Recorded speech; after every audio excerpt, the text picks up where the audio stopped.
Hollywood అనగానే మనకు మెరిసే తెరలు, గ్లామర్, విలాసవంతమైన జీవితం మాత్రమే గుర్తొస్తాయి. కానీ ఆ రంగుల ప్రపంచంలో ఉంటూనే భారతీయ ఆధ్యాత్మికత వైపు మొగ్గులు చూపి హిందూ సాంప్రదాయాలను తూచా తప్పకుండా పాటిస్తున్న అగ్రశ్రేణి నటి జూలియా రాబర్ట్స్.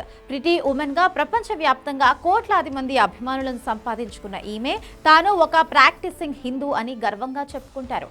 జూలియా రాబర్ట్స్ ఆధ్యాత్మిక ప్రయాణం ప్రధానంగా 2010లో ఆమె నటించిన ఈట్ ప్రే లవ్ సినిమా చిత్రీకరణ సమయంలో మలుపు తిరిగింది.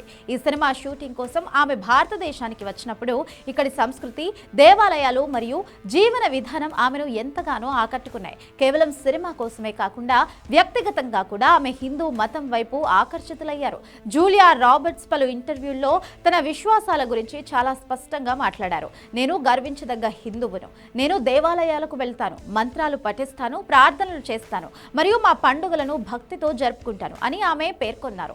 క్రైస్తవ కుటుంబంలో పుట్టినప్పటికీ శాంతిని మరియు మనశ్శాంతిని వెతుక్కుంటూ ఆమె సనాతన ధర్మాన్ని స్వీకరించడం విశేషం. జూలియా రాబర్ట్స్ కేవలం పేరుకే కాకుండా తన నిజ జీవితంలోనూ హిందూ జీవన శైలిని అలవర్చుకుంటున్నారు. ఆమె క్రమం తప్పకుండా యోగా మరియు మెడిటేషన్ చేస్తూ మానసిక ప్రశాంతతను పొందుతున్నారు. ఎంత పెద్ద స్టార్ అయినప్పటికీ ఆమె తన కుటుంబంతో కలిసి పండుగలు జరుపుకోవడానికి ప్రాధాన్యత ఇస్తారు. తన ఆధ్యాత్మిక చింతనతో భాగంగా ఆమె స్వాతిక ఆహారం పట్ల కూడా ఆసక్తి చూపుతుంటారు.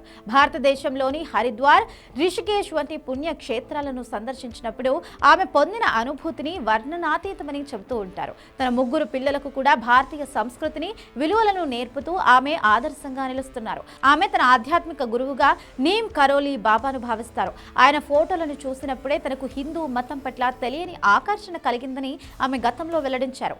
నేటి ఆధునిక కాలంలో పాశ్చాత్య దేశాల్లోని ప్రముఖులు భారతీయ ఆధ్యాత్మికత వైపు, ముఖ్యంగా హిందూ మతం వైపు చూస్తుండడం విశేషం.